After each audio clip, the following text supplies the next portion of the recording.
Go on. No microphone. I'm going to ask in English. About that. Yeah. When you think about Tottenham, you have two clear plans. One, to keep the team in the Premier League this season. Two, work to build the Tottenham for the future. How much you can start doing the second part right now, and how much you need to keep this squad in the Premier League to achieve what you want to achieve? How much? How much do you have to focus on? No. The focus is just on Sunderland. The focus is to take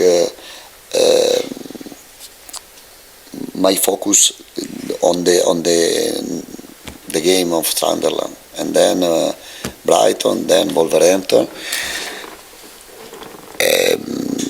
One step per time. What day do you think you can save this club? Cosa ti fa pensare che può salvare il Tottenham? The qualities of the players, the guys are they know the situation is very difficult, but if you watch Liverpool, Tottenham, if you watch also Atletico Madrid in Madrid, I think they showed their qualities, they show sometimes the right spirit, and we have to show 90 minutes, and we have to believe in ourselves, because the most important part in football is the mental part. You are used to speaking too much about the style of play, the tactical disposition, blah blah blah. By the end, the mental part is crucial in every work, especially in football, especially in this moment in Tottenham. Final question for me: how do you think you're being received by the players? What kind of attitude do you see from them? But they are working very, very well. I'm not surprised, but it's not normal, no? After, I don't know, we didn't win too many games in 2000-2005, and we haven't won any game so far in 2000-2006. And so, can you imagine? You can imagine the atmosphere inside of the dressing room, of the training ground, but it's not like this. I saw the player with energy, with the passion. When in the meeting room we have spoken about football, about 2-3 principles, they were on with the right focus. So I'm positive for that. Tom. Vicario available, Anthony Kinski would be the obvious replacement. It would be his first game since that Atletico Madrid match. Yeah. It was a remarkable game and incident for him. What have you done to help his confidence get ready for this? Listen, good question, because I didn't speak yet with him, because I think he doesn't need to speak too much. I have confidence. He has to be strong, but he's strong enough. He has to show what he can do, not more and not less. And I think his qualities are enough to play in Tottenham, and the players, the other players, believe in him, and he has to stay calm, in confidence. He's playing in Tottenham, so he has to be stronger than the mistakes, and to move on and stop. And you mentioned Conor Gallagher. I believe you were interested. He was one of the players you thought about signing at Brighton. You mentioned Xavi Simons as well. Both of those players so far in their Tottenham career have struggled to hit the heights that we know they can achieve. What can you do to bring more out of those two individuals?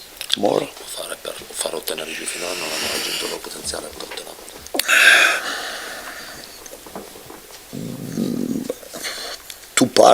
part on the focus on the ball, on the pitch, and to put them in the best position, the favorite position they feel, for sure, and the mental part. I think for Gallagher is not so easy, no, because he left from Chelsea after I don't know how many seasons. He went in Atletico Madrid, now in Tottenham. In this moment for Tottenham, he was a leader in Chelsea, and now he has to adapt a new club, a new teammates, new stadium, new everything, no? And I have to help him to put as a target the Gallagher in Chelsea. And the other players, the position on the pitch, Kudus was one player because he already knew what I demand for the winger. And all player, one part mental side and one part on the pitch, and to give more solution when we have the ball, and change the focus from the defensive phase in offensive phase. Because if we have to concede goal, we concede goal. But the DNA of these players, of this club, of these players, is to keep the ball and to try the condition to score, not to preoccupati, not to be worried about defending. Yeah. And just lastly, Because we need to win the game. I know you've been asked why now. We know that Tottenham would have liked to hire you after Thomas Frank left. You didn't come then when the team was in a less perilous position in the league table. There's been a lot of talk about how much you're getting paid here, whether that comes into it, and why you would risk your reputation at this point, given the situation that Tottenham find themselves in. They could be relegated. Have you got a response to that? Praticamente sì, sappiamo che il Tottenham la voleva già dopo che è andato via Thomas Frank, e c'è un sacco di parole sul perché è venuto adesso e quanti soldi le danno, qualsiasi cosa, eccetera. C'è una risposta da dare su perché adesso? No, you can find the right answer in my history, because I left a lot of money in my life, and the money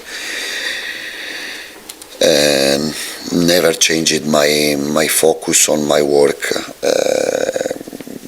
I was in Marseille, and for me Marseille was a special place. I didn't say goodbye yet to my former fans, my former club, because I didn't want to make any polemic.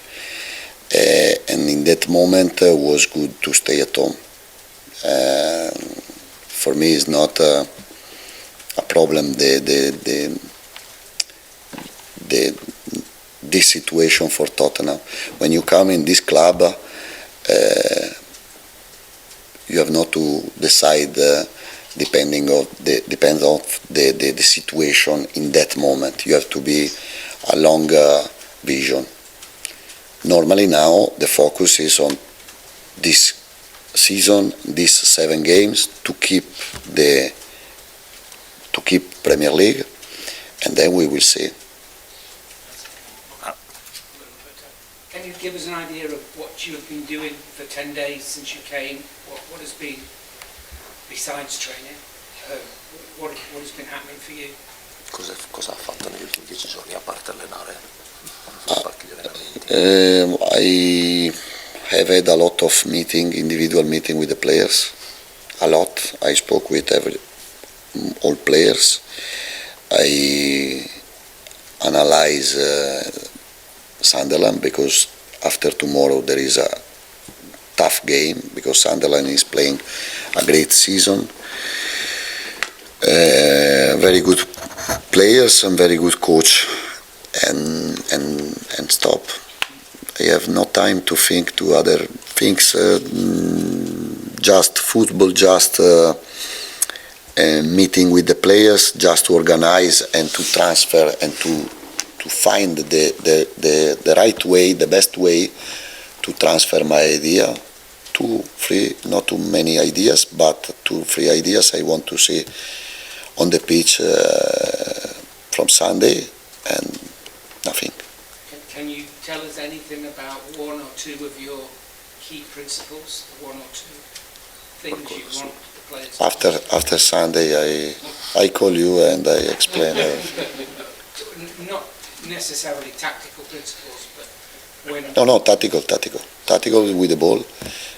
I want to keep the ball. I want to see again the Tottenham I watched with Postecoglou, because in the first season, when I was in my second season in Brighton, there was Postecoglou here with a lot of these players, and was one of the best team in terms of quality of play, with Pedro Porro, with Udoge, with Van der Ven and Romero in build-up, and I would like to see again. Do you have an idea why this has been lost? I don't know. And finish with Sam, please. Roberto, hi. Were you, I just wanted to know, were you surprised by the backlash to you taking over as Tottenham manager around your Mason Greenwood comments? And secondly, now, are you confident that things will calm down as you take your first game? È stato sorpreso della reazione relativamente quando è stato fatto il manager del Tottenham per i commenti che ha fatto su Mason Greenwood, e pensa che questo smetterà questa situazione? No, I prefer speaking in Italian this part, no? No, non sono sorpreso, mi è un po' dispiaciuto, perché mi è dispiaciuto se qualcuno si è sentito offeso, ma devo ripetere quello che ho detto l'altra volta. Su questo argomento sono molto sensibile, molto toccato, un po' per me, per come sono fatto io, un po' perché ho una figlia femmina, e quindi devo ripetere quello che ho detto l'altra volta. Sono sempre stato contro, sempre, a ogni tipo di violenza, soprattutto alle donne, ma non solo violenza, se non anche le battute, le battutine o cose sessiste. E ho una figlia femmina e questa cosa mi tocca in prima persona, però so chi sono io, so che valori ho, so come sono come persona, quindi non mi ha dato fastidio, solo un po' dispiaciuto, tutto qua. Well, I wasn't surprised. I was a bit sorry that it happened, because and I apologize if somebody took offense with that, but I need to repeat what I've already said, because it's part of who I am. I'm very touched by this situation. I have a daughter, and I need to repeat this. I've made it clear, and I want to make it clear again. I've always been against any sort of violence, or even just sexist jokes or anything against women. That's part of who I am, and especially because I have a daughter, I know very well this as well, and I'm touched like directly. I know what my values are. So I wasn't surprised, and I'm sorry if I offended, but if anything, I was a bit sorry that it happened. Do you hope the fans that were upset will accept your apology? Spera che i tifosi quindi accetteranno questa sua scusa, che lasceranno la situazione. Sì, anche perché questo argomento non lo riaprirò più io, adesso ho già parlato nella prima intervista, ho parlato questa volta, quindi non è più neanche corretto tornare ancora su questo argomento. Yes, I'm hoping we can move on, also because I'm certainly not going to go back on this topic. I spoke about it in my first interview, I'm speaking about it again now. I'm hoping we can move forward. Okay, thank you very much. Thank you.